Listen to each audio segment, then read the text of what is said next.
there.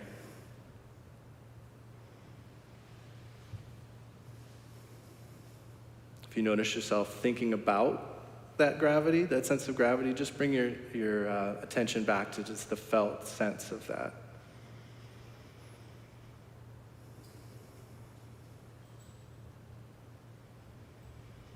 Now see if you can shift your attention to like a center line. Like imagine there's a center line that runs through your torso from your waist up to your head. And if you want to turn to kind of find it, and then just place your attention on that.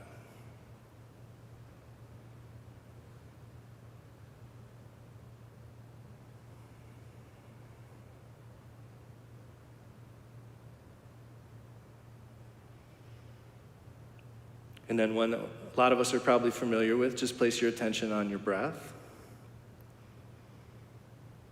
If you notice thoughts of the past or the future or a commentary on right now, just try to bring your attention gently back to the breath itself.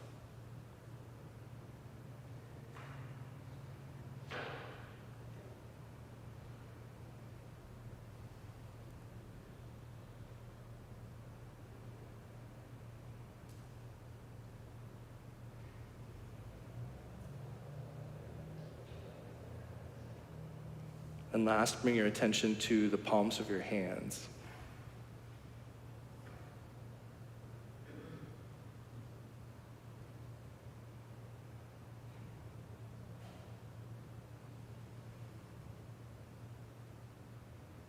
And now back to the sense of gravity.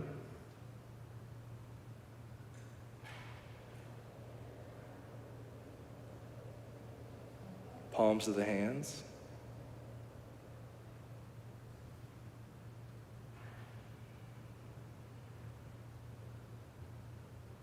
Breath.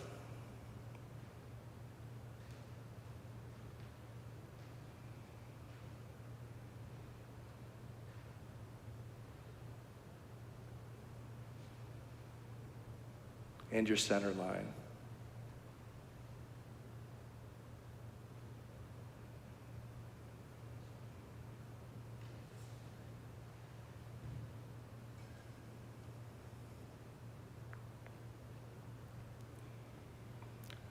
So that's a method I got from a book called Say What You Mean by Oren J. Sofer, who's a mindfulness coach and a nonviolent communication trainer. And I like it a lot because it's just a form of shamatha that we do, but with multiple supports. So you may have found one that works better for you, and that's okay, but you might also find use in moving between them.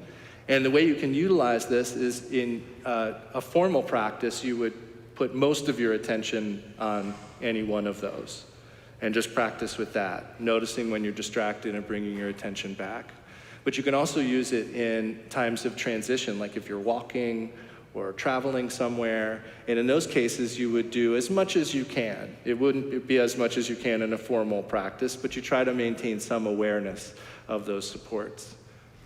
But the main reason that this practice, that he presented this practice, was to keep us, to give us some sort of tether of mindfulness in conversation and in dialogue. So in that case, you want to do maybe 10 or 20% of your attention. And it'll feel a little awkward at first because we're trying to also listen and things like that. And there's probably conversations can have emotions involved and things like that too. But it's a good practice just to be able to check into that mindfulness. So I wanted to give that at the beginning because that's something we can try to do throughout the talk today too. And I'll try to remember to check in and ask if we're remembering one of those. So let's say the prayer of refuge together. Today's talk is going to be about balancing practice and study.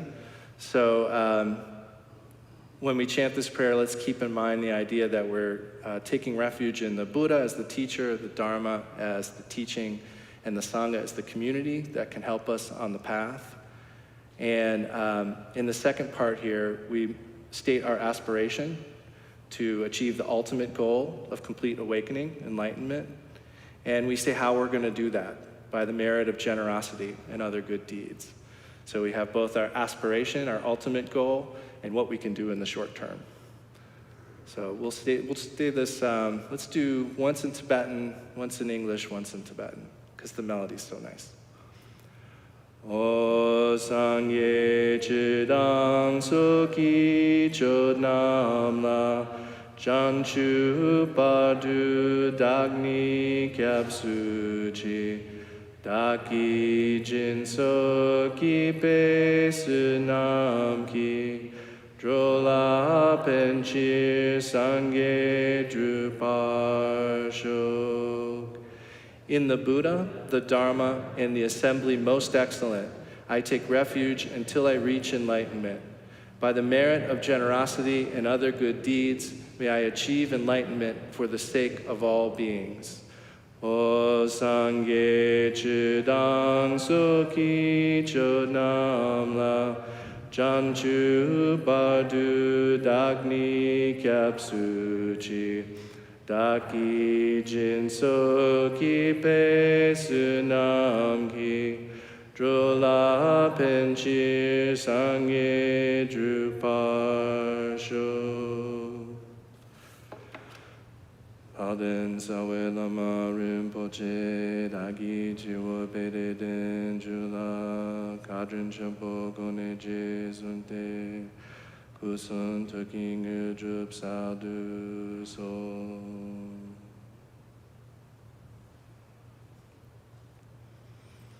I didn't realize there was a new Weezer album out. I just found that the other day, and I've always kind of been an underground Weezer fan. And it's this series of albums they're releasing every 3 months. There's like seasons, so there's like spring, summer, and this one was fall. And so I went back, I had forgotten all about the fact that they releases these. So I went back and found the spring album, and I just want to put a plug in for the song A Little Bit of Love. It's a really nice message if you're looking for a nice sunny day, feel-good song on the way home. A Little Bit of Love Goes a Pretty Long Way is a good song. So that said, thinking about balancing practice and study. So I want to make clear right in the beginning that I'm going to make the case for a lot more practice. That doesn't mean no study, but I think, and I have to really teach from my own perspective. Like, I want to read, I want to study, I want to figure stuff out. So like, I am a bit of a conceptual addict. And my name is Adam Berner, and I'm a conceptual addict. So I just want to keep that, I want to get that out in the beginning, that we're going to try to shift the balance towards practice. That's really what we're trying to do. Since our habit is to study, our habit is to read, our habit is to think about stuff, I'm going to give a lot of reasons to maybe not do those things as much. But it is not my goal here today to tell you not to study anything ever. We're just kind of trying to correct. Like, this is like when you buy the poster, the brand new poster, and you have to roll it the other direction first to get it to lay flat. You can't just unroll it and expect it to stay there. So we're working with that kind of reasoning today. So I'd like to start with the Four Noble Truths, just a quick overview of those again. So the Buddha's first teaching was that suffering is a part of life, and in particular, he was referring to just discomfort. I mean, definitely the things we normally think of as suffering in a really painful ways, death and loss and those kind of things, but also just literally discomfort, feeling a little uncomfortable. And he said that we need to understand that discomfort that is a part of this life. Like, that's what we need to do with it, is work on understanding it better. He also said that there's a cause for that suffering. And it's important for us to understand it so that we can come to recognize that cause and recognize why we need to abandon it. And that's what we need to do with the cause of discomfort, is to abandon that. He didn't say we need to abandon the suffering. And in fact, that's one of the biggest mistakes we normally make, is trying to avoid discomfort, such as maybe the discomfort that we might experience on the cushion. Maybe we try to abandon that with some reading and tell ourselves that, well, that'll be helpful too, right? So it might be, but again, we're trying to tip the scales towards practice today. So suffering is a part of life. Suffering has a cause. That cause is attachment or clinging, specifically to self-identity, a sense of self. Or we could say self-concept, like one's concept of themselves. And all the other kinds of clinging or attachment or addiction we can think of kind of come from that. Because if we have a sense of ourselves being a person who blank, then there's some kind of attachment there, So just working with that self-concept is a way to, at letting go of that clinging to the self-concept is a way to kind of get at any potential addictions or attachments we may have. So the Buddha taught discomfort, suffering is a part of life. It has a cause, attachment. If we can remove that cause, we can experience the cessation of that discomfort, the end of it. And that there's a path to do that. And the path is really kind of all the stuff we talk about here and all the stuff we do. So conceptuality, as I said, I'm a conceptual addict. And conceptuality starts really with this concept of self. So when we really believe there's a self, and the self is like an independent entity, inevitably and at the same time arises the idea of other. So as soon as we start clinging to this idea of a self, we're also clinging to the idea of a separation between us and our appearances, what's other. So if there's this, then there's that. When there's something right, there's something wrong. So there's this sense of duality that arises just from clinging to the self. So this also gives rise to what we call the three spheres, or the threefold fixation, which means clinging to the appearance of action, actor, and acted upon. So, as we said, when there's a sense of me being an independent entity, there simultaneously arises a sense of you as an independent entity, and that's two of the three spheres. The third sphere is the way that those apparent spheres interact. So it's the verbs in the sentences, such as I am speaking to you. You are listening to me. He is waiting for her. They are picking up lunch. Doesn't that sound good? So conceptuality is the language of our relative reality. And therefore, we have a super strong habit of engaging with it. So much so that we have to really pay attention to even notice we're doing it. We have to think about it. We have to know about it. And there's actually a little case for studying, right? But this is a balance thing. So we have to do a lot of practice to learn gradually how to be able to even abstain a little bit from that conceptuality. And until we're fully awakened, there will always be a sort of gravity pulling us towards concepts.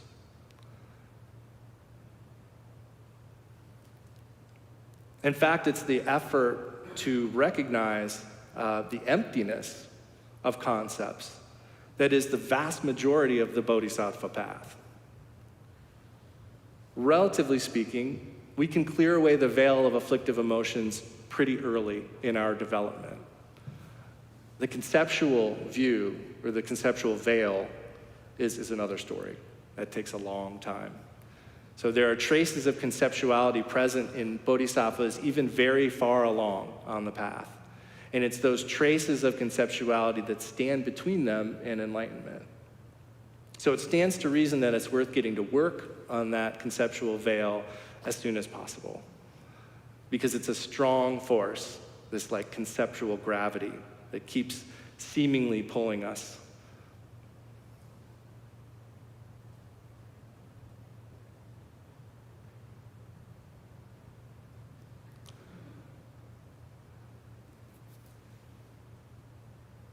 So aside from the obvious need to overcome our afflictive emotions, our negative emotions, our job is also gradually strengthen our ability to sense that conceptual gravity and to engage it beneficially. So we have to generate awareness of when we're engaging in conceptuality and make sure we're doing so in a way that serves our goal of ultimate enlightenment, full awakening. So using this gravity analogy, it's not that gravity itself is bad. We can use it. So I thought this was kind of like that slingshot thing with spaceships, right? Like or satellites, where they use the gravity of a planet to sort of slingshot the spacecraft off in another direction at a much greater speed, right? So if they weren't accounting for the gravity of nearby planets, the spacecraft might get pulled in and crash. But with an awareness of it, they're able to utilize it to supercharge their path. And we can do the same thing. So how do we train for that? What's the method to begin to recognize our conceptual fixations? How do we increase our awareness of conceptual engagement and strengthen our ability to have more and more control over our trajectory as we experience that gravity? Meditation is the first step for that, and arguably the most important. But skillful use of conceptuality also has a major role. So it comes down to choosing what's appropriate for our specific situation. And that's an important point about Dharma, the teachings of the Buddha in general. There's a whole lot of them because there's a whole lot of different kinds of people. And so we need to find the ones that work for us, and we need to apply them to our own situation. It's where we meet the teachings that the real learning happens, where we are able to apply them in our life. So Khenpo Karthar Rinpoche, our founder and my teacher, said that in the lifespan of any being, there's a beginning, a middle, and an end to the path. And we need to do what's appropriate for our specific stage. Some people think that they should start with the most advanced material, and that is not particularly wise. Also not wise is thinking that one needs to stay in the beginning phase for an entire lifetime. So we have to begin at the beginning and progress according to our specific situation. How do we know what's appropriate for us? A part of that is our own sense of ourselves and how our practice is and how we are. But the other important part is a teacher. And that's why the teacher-student relationship is so important on the Buddhist path. Teachers don't have to be enlightened beings, which is great, or I'd be useless up here. But they just have to have a little bit more knowledge than we do, so that they can advise us with that kind of perspective. It's maybe a little bit further down the path. They can tell us if we're headed in the right direction and what we need for our journey, where the twists and turns might be, and especially warn us about the dangers or the pitfalls that might be coming. So I'd like to try to give some general and some specific tips on how to engage conceptuality for the benefit of our path. And this is a mix of things that my teachers have told me over the years and things that I've learned myself. So first is that there are a lot of lineages in Tibetan Buddhism, just like there are a lot of sects in Christianity. And a lot of times they look a lot alike. And there's definitely a lot of common terminology. But they're each cultivating a specific view. And they're each cultivating a specific kind of path with certain stages. And we're utilizing the terminology and the things that may seem common in specific ways.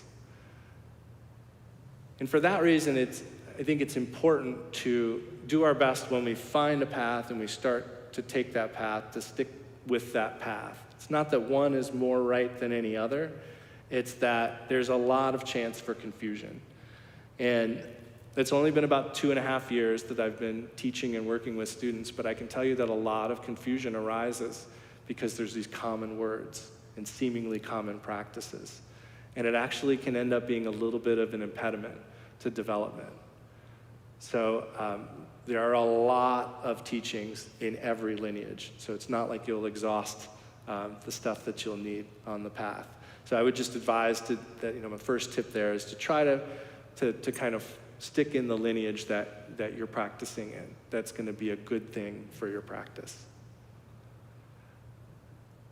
The other thing is I've noticed that our role as teachers is often kind of like being a tour guide to a city that maybe you haven't been to before.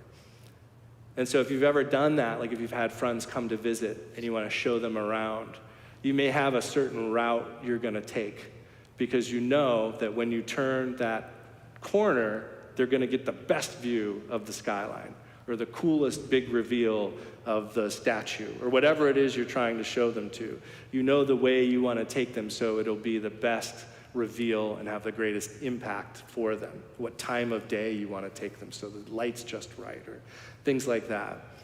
So as teachers, we're also kind of planning a route for our students so that it will have the most impact at each step of the way.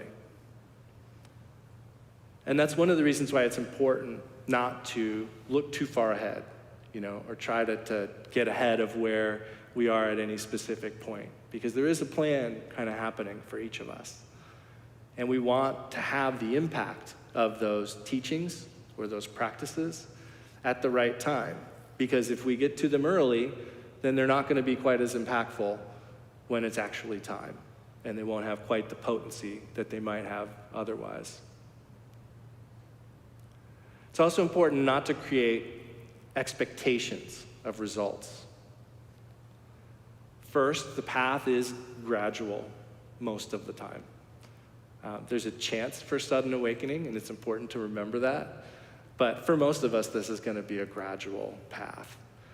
And that can be a little frustrating sometimes, but if you've been meditating even for just a little while, I think you're probably pretty impressed with the changes you've seen, even in just the short time you've been doing it. So that's pretty remarkable. Of all the things that we wish we could change and haven't changed, what our upheavals of negative emotions that still occur, all that kind of stuff, when all is said and done, we've actually made a lot of progress, and it's pretty remarkable. I think a lot of us, more than any other thing ever, allowed us to have that kind of progress. So it's important to remember that this is a gradual path, but it is working, and usually we can see that in our lives. And maybe that's something we want to think about a little bit more and remind ourselves, particularly if we're feeling frustrated. Then it's maybe a good time to look back and see how far we've actually come to reinforce our devotion to this work,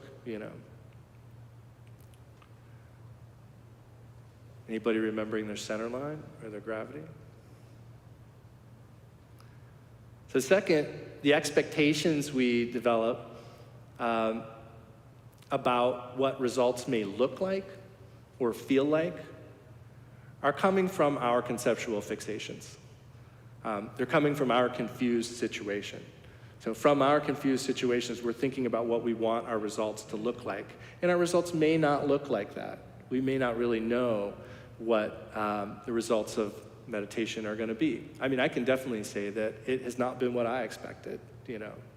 It's better than what I expected, but it hasn't necessarily looked at all like what I expected. So assuming what progress will look like in advance creates these expectations and anxieties, and then we get a little thrown off if things maybe don't match. And that can also be a little bit of an impediment. So rather than assuming what progress will look like in advance, it's probably better that we don't generate those kinds of expectations and anxiety about what exactly it's going to look like or feel like. And instead, simply apply the practices consistently with joyful effort at our good fortune to even have them. So the next point is being careful about sharing our meditative experiences with others. Because first of all, we don't really know what's a good or bad experience until we talk to someone about that who has the experience to tell us. But in my 3-year retreat, when we would ask Khenpo Karthar Rinpoche, when I would ask him about this, or we would ask him in a group, I mean, his answer was always pretty similar. And it was usually something like that. Could be good, could be bad. Probably best to just think of it as neutral. And I think the reason for that is, thinking back to the Four Noble Truths, attachment and fixation is the cause of our discomfort. So if we have an experience that that our teacher says is actually a good experience, and then we get attached to that experience, we want it to happen again, we're waiting for it to happen again, now that good experience has been turned into a bad experience. Likewise, bad experiences, when we can release our clinging to them, can actually be made into a good experience. So it's not something that we necessarily need to share too much outside of our relationship with our teacher, these kinds of meditative experiences. Because on our own side, it could be creating some kind of fixation. But more importantly, I think, in this context, it could be creating some sort of expectation on the other person's side. People may wonder, like, why am I not having that experience? Maybe I should be having that. Is something wrong with my practice?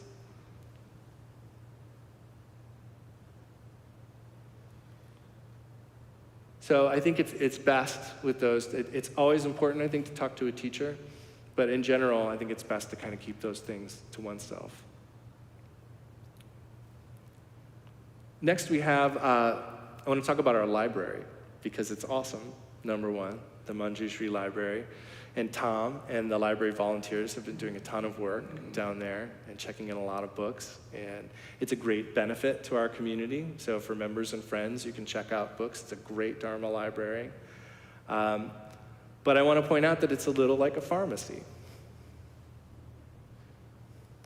So Dharma, all the teachings of the Buddha are remedial. They're all a remedy of some kind, to some kind of wrong thinking. So that library is full of powerful and effective remedies. Many items down there should be considered prescription only. There's tantric practice manuals, Mahamudra instructions. There's a lot of things down there that are really powerful, and we really should probably only take with the prescription. Basically, anything which gives instruction on a practice that you have not been given by your teacher, secret teachings especially, should probably be avoided. And I want to talk about that secret thing for just a minute. Self-secret is another term that I've heard that I really like. The idea is, if we were to read one of these secret tantric teachings, way before it's time for us to read them, it's not like anyone's keeping a secret from us. It's that without the proper preparation and the right timing, we can actually read a secret teaching and not get the secret. We're just not going to get it. It's self-secret. We've kept it secret from ourselves because we're not ready to receive that teaching. We don't have the preparation that's going to make it possible for us to actually get the benefit from that practice. So it's not secret from anyone's side but our own, really. And as with the analogy of the city tour guide, we'll never have the chance to hear those instructions, fresh and new, again, when the right time comes. So their potency will be a little reduced when the right time comes for us to actually practice them. That doesn't mean they won't work, but it's like, we're doing this for a reason. And we want this stuff to work and be effective, and we want it to work as quickly as possible. So we want to be careful about preserving the potency of these teachings. Not to mention, if we read those kinds of teachings before it's time, we'll be moving forward thinking that we understand a teaching that we're almost certainly misunderstanding, or at best just partially understanding. So secret teachings are not a secret that's kept from us. They're self-secret. They're teachings that only we can reveal through our patience and proper preparation and the diligent practice of our teacher's instructions. So some of the other books in the library are kind of like over-the-counter remedies. A lot of them are, actually. But just like over-the-counter remedies in the pharmacy, you shouldn't just take them all, right? Like you wouldn't go into a pharmacy and just clear the shelves of any over-the-counter medicine just because it's not prescription. Sometimes we don't need any medicine. Sometimes we just need practice. And I think part of what I'm arguing here today is that a lot of the time we don't need any of those medicines in those books. We just need to practice our instructions with patience and with diligence. It's also worth thinking how difficult and rare it was to get some of those instructions that are in that library until recently. I mean, people would have to travel across mountains, braving cold weather and hot weather and possible starvation and bandits and all this stuff just to get like one teaching in one of those books in that library up until like 80 years ago or something. And many, many, many beings more arguably achieved enlightenment in those times than are today. So it's not necessarily the case that having all this material to read means our chances of awakening are much greater when we consume it all. I mean, think about like potentially how many miles of walking are involved in the teachings in that library for people over the ages. It's mind-blowing, you know. So we're really fortunate. So these are powerful teachings. They must be treated as so for safe and effective usage. And just like meds, you should only use them as long as you need to. And then you should discontinue use. And what I mean by that is not necessarily don't utilize what you've learned, but put it into practice. Apply it to your life. Do your practice. Meditate more. So today's talk is about balance.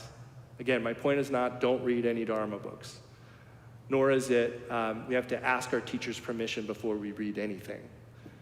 Instead, it's to bring balance to a situation that, at least in my own case, is usually a desire to read anything anytime, you know. So my goal is to counterbalance that tendency and make us aware that that tendency could exist for us and provide some things to think about in order to balance the situation. So thinking about conceptual addiction, we love understanding things. It feels good to figure stuff out. We've wired ourselves to feel rewarded when we can conceptualize something. I think there's probably science to back that up, right? Like there's chemicals that are released when we feel rewarded that, oh, I figured it out, you know? If we feel uncertainty, discomfort, or aren't actively conceptualizing something, we often feel that as being bored or unproductive, and we resist it. So we crave these like conceptual jackpots that happen. And I think most of us probably know what that's like, because there's sometimes where you're reading a book and it's maybe just one sentence and everything changes. And so I call this like slot machine dharma, you know? So like we're all kind of looking for that one sentence. So we just keep pulling the arm. And so I know for me, that's how it is a lot of times with reading, you know? I get one in one book, and then it's like, oh, what's the next one? Maybe this one will give me that same feeling, that same payback, you know? And if you have any familiarity at all with addiction and trying to break habits, you know that we fool ourselves a lot. Like when we're practicing shamatha, meditation, and we have a really, really great idea right while we're meditating. Something that we just have to write down right then, right? Because it's such a good idea. The more we fall for that trick, the more often it's going to happen. And the more often we'll interrupt our practice session. Give it up for that conceptuality We'll give up this practice of training in non-conceptuality and awareness. We'll dip into that conceptuality again. For me, it's Google Docs. I go on there, put a note in there, So to deal with this, the advice I've been given is to make the aspiration that you'll remember whatever it is when the practice is done. You can think of it, it's gonna happen, but you just make the aspiration, I wanna remember this when I'm done, but I'm doing my practice now. I'm getting back to my practice. Just come back, Similarly, often when it would be best for us to just be present with the situation, whether it's unpleasant or pleasant, we so often feel the need to think about it. We dive into conceptuality because that's our habitual response to nearly everything. And we lose out on the freshness of the moment. I think everybody can probably think of times where they were doing something maybe good that they'd been waiting for to happen. Something you were looking forward to. And then you're in the middle of it and you're distracted. You're either thinking about it, maybe comparing it to the last time it happened, worrying about the fact that it's gonna end, it's not gonna last forever. Sometimes we're in the moment, enjoying the thing we wanted, and all we can do is think about the future or the past. And so just training and being present is a big part of what we're doing with Dharma, is learning to just be here with the felt sense of the situation without putting a story on it.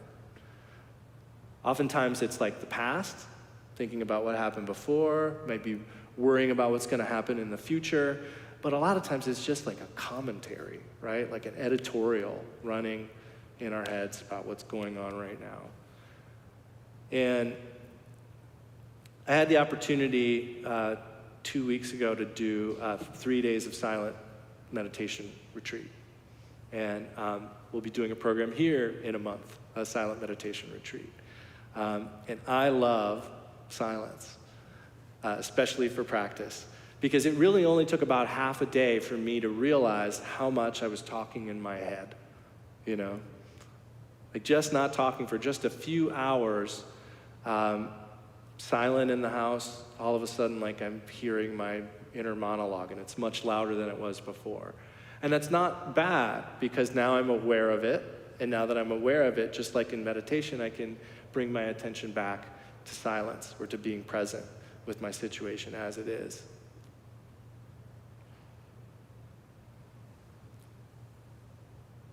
So that's something to think about in terms of generating presence, When you notice that monologue running, you can kind of bring your attention back to just what's happening right now. You don't have to think about it.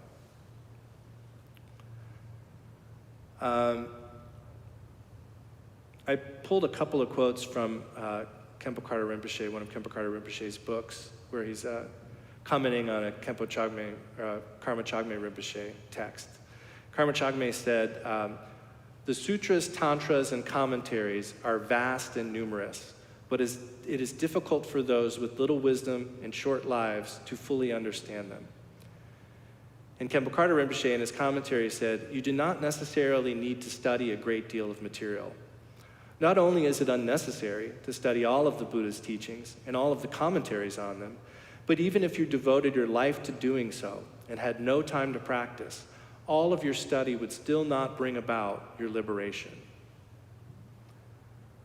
Karma Kagyu said, even though you know much, if you do not practice, it will be the same as dying of thirst at the shore of a vast lake. Khenpo Rinpoche's commentary said, if you devote your life to just studying and never practice, then you are adjacent to the material that could bring about your liberation. But never practicing it is like never drinking the water. It is like dying of thirst on the shore of a vast lake. He also said there's the danger of leaving an ordinary corpse on a scholar's bed.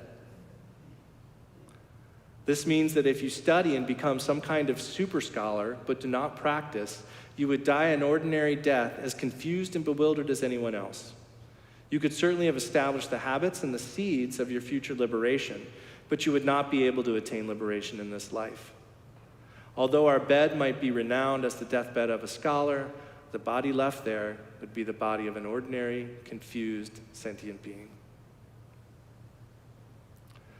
Karma Kagyu Rinpoche also points out that there are many methods and conducts, but that the most profound method to approach Dharma practically is simply to cultivate virtue and avoid wrongdoing. That's the most profound approach. He also points out that although there are many ways to describe enlightenment and how it is achieved, the most practical and profound is simply to have certainty that you will attain it through the proper practice of the path. It is not inevitable. So, what should we read? I think it's important, particularly in the beginning, to learn about the life story of the Buddha. To read about the Buddha, his life story, because his story is about the path beyond conceptuality and taking that as his path to awakening. We learn from the story of the Buddha that indulgence doesn't work. Materialism alone doesn't make us happy in a lasting way. But we also learn that renunciation alone doesn't work. And that dropping out or checking out doesn't bring us lasting happiness either. So it's not either or. It's not one or the other. It's the middle way. It's the union of those. And that middle way is not between good and bad or right and wrong. It's between ultimate, non-dual truth, ultimate truth, which is said to be non-dual, non-conceptual, and our apparent situation, which certainly seems dual. So our apparent situation is based on the idea of self and other, this and that, you and me. And it's how we function. So we can't just throw it out. We have to use it. We have to utilize it. And the Buddha's life story helps us to learn how to do that. It's also helpful in the beginning, I think, to study a little bit about Buddhist philosophy and psychology, because we need to learn how things really work, how stuff really works, how things seem to arise as independent, but in fact they're interdependent, how things are actually impermanent. One of the first Dharma teaching I went to when Lama Yeshe Chamso was teaching at KTC in like 2008. He was talking about impermanence. And it's funny because we all know on a basic level that things are impermanent. But he was saying I went to see like my little cousin. It had been like 4 years since I'd seen her. And I was like, oh, you're so tall. And he goes, what am I, an idiot?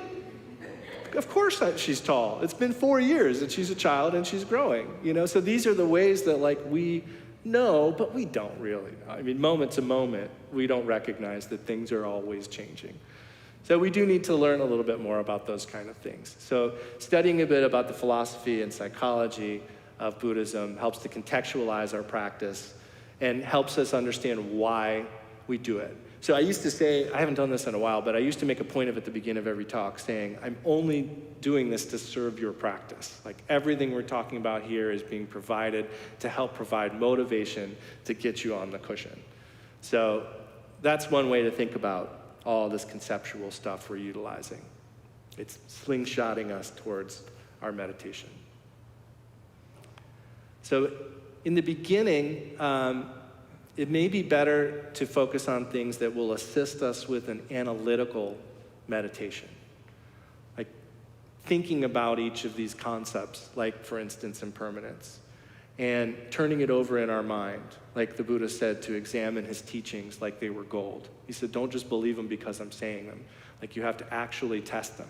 And that means maybe trying to disprove them to yourself, asking the kind of questions that to try to figure out, are these things really true? Can I make this seem, can I make within myself a natural confidence in this teaching arise? Because it's that natural confidence that's the best foundation for our practice. So these sort of materials that can help us to analyze the teachings, and also basic practical instructions in shamatha in particular. placing the attention. So reading in general can help us contextualize our practice. As we move along the path, there's other type of things we can read. Madhyamaka teachings are one of the things I really like. Those are like the philosophy that helps us kind of dismantle all conceptuality. This is what helps us to recognize emptiness, the voidness in things. There's also maybe practice instructions for like mind training, Lojong, Tonglen. As we move down the path, there may be materials like that that will help our instructions. And there's lots of just pith instructions, short teachings that can really help us get inspired or help us understand our practice a little bit better. These are all about what we're doing, like what we're doing with our practice, on the cushion and off. And they're worthless or maybe even dangerous if they're not applied diligently and without error in our lives. Like just collecting them, like I used to have those, was that comic called BC? Remember that, where there was like the cavemen and stuff? Yeah, so I have the whole collection still of the BC cups from Arby's. So I'm just thinking, just as an analogy, like we don't want to make Dharma teachings into that kind of a collection where we're just collecting and collecting. We have to actually use them. I don't use the BC cups anymore. So then there's also Vajrayana materials. There's practices such as Chenrezig and Green Tara. And what's particularly great about those is that they seem to be rich in conceptuality.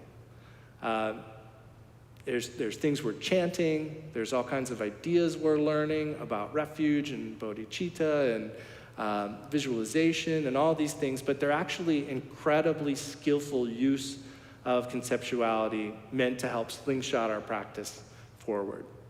So we use mudras and we count mantras and there's chanting and we're fully engaging our body, speech, and mind, putting all of that conceptual potential to work on a brilliant and surprisingly effective practice. So we're remedying this, not just the clinging to conceptuality, but using it in ways that actually hurts us. Instead, we're flipping the script and we're using that gravity that pulls us towards conceptuality in a way that's actually benefiting our path. It's also important, I think, to, particularly when we practice Nundro, to emphasize reading the biographies of our lineage masters. These are called namtar, so the stories of meditation masters who've come before. There's also dohas, or songs of realization. And these are spontaneous compositions of enlightened masters, expressing a teaching or describing what enlightenment is like, among other things. So I guess the point here is that conceptuality is not a problem in itself, and then we can't just leave it behind. But we need to start to notice it functioning more. We need to start to notice our using it, our engaging it, our getting pulled into it. So again, it's the attachment that's the problem. It's the clinging to that conceptuality that's the problem. And we need to learn how to relate to those concepts. And we also need to learn to be able to let them go sometimes. So another kind of practical means for that is in moments of strong emotion. We frequently go for some kind of blame. When we're angry or sad, like we want to go to some kind of story of why this happened. And it might be someone else, it might be something outside of us, it could be we're going to blame ourselves. In any case, that gravity is there. It's probably going to grab us at some point. But we can, in the moment, notice that conceptuality and bring our attention back just to the felt sense of that emotion before the story. Maybe the story starts, and that's okay, but we just say, I'm going to move my attention back to just how this feels. And this is a super powerful practice. It's super difficult, and like when you do it, you'll probably only have a couple seconds where you can actually kind of place your attention on that energy, and it'll feel weird, you know, because we're so used to wrapping our concepts up with our strong emotions. But I highly recommend you try it. It'll be, your effectiveness will be greatly increased by your meditation practice, your formal practice of shamatha. But in the moment, in real life, when you start to feel angry or impatient, any of those negative emotions, try to drop the story. Try to even drop the name, you know, like it doesn't have to be called anger. It can just be a thing you're experiencing, and you can place your attention on that experience. And this is really helpful. And even though it is just a couple seconds, that couple seconds is breaking that inertia. It's like lessening that gravity towards conceptuality. And that means a lot. That's important. That's how this has to start. It has to start with little steps. You know, and those little steps may be just a few seconds of not engaging with the story and just being present with the feeling. And when you start to get some skill with that, there was a teaching I gave a couple months ago where I referenced this science about how any strong emotion only lasts 90 seconds. But we tend to extend it longer because we get into the story, and that story gives it momentum, and then it goes and goes and goes. So, you know, I think at the time I said, notice what you're doing at 90 seconds, you know, because it's probably not just resting with the experience. You're probably deep into a story about whatever's going on, and that's what's keeping that thing going. But so once you gain some facility with being able to just place your attention on an experience, you'll actually see that experience change. You'll actually have a moment where it isn't what it was before, and you don't have to call it something else. You don't have to go, yay, now this is happy, you know, or yay, this is now relief. You could still just keep your attention on the experience, but you'll have this felt real experience of a negative emotion ending much quicker than you ever thought it could have. So we have to learn how to be aware of our conceptuality and how to utilize it. And so I think that's all I have to say. I will just mention that I was gonna have us read the aspiration prayer from Mahamudra that some of you may know. And if you can read that over, I feel like that's a good aspiration with which to kind of seal what we talked about today. So does anyone have any questions or comments? We have a little bit of time.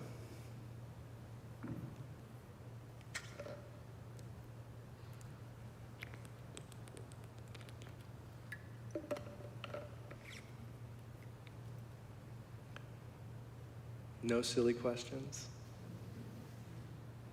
No topics barred?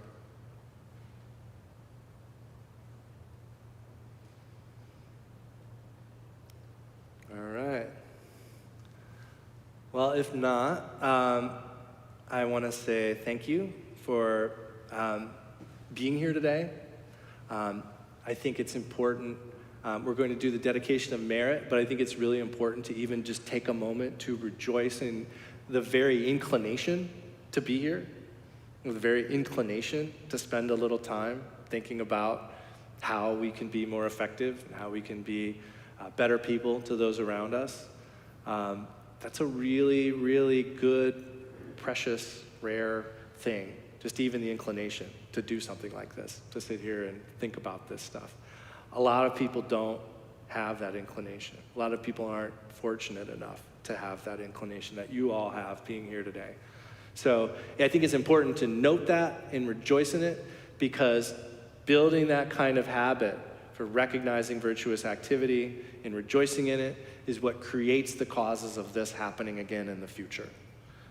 So I think it's really important to note that, and I genuinely thank you for being here. Thank you. So let's chant the dedication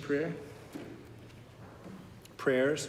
So in the first dedication here, we are conceptually dedicating this merit. We are thinking about omniscience, we're thinking about other beings, we're using metaphors of stormy waves of birth, old age, sickness, and death. So we're utilizing our conceptuality in a virtuous way. The second part where there's some names that maybe people don't recognize. What we're really saying here is there are enlightened beings who understand non-conceptuality. There are enlightened beings who understand the ultimate truth. We may not be there yet, but we want to dedicate our merit like those beings do. So I've heard the analogy that it's kind of like saying, like, I don't know how to use this, please help me. So that's what we're saying in the second part. So we'll chant this together in English. By this merit, may all attain omniscience. May it defeat the enemy, wrongdoing. From the stormy waves of birth, old age, sickness, and death, from the ocean of samsara, may I free all beings. The courageous Manjushri, who knows everything as it is, Samantabhadra, who also knows in the same way, and all the bodhisattvas, that I may follow in their path, I completely dedicate all this virtue. And let's sit for just a moment.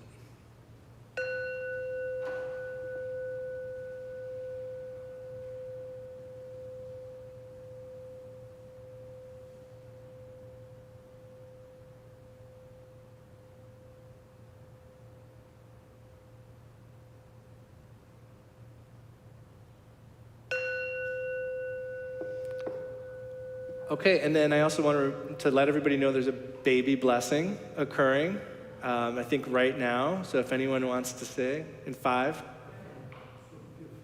Yeah, so it'll be like 5 or 10 minutes. And then, so we'll be blessing a baby. So if you all want to be part of that, you're welcome to stay for that too. So thank you all very much.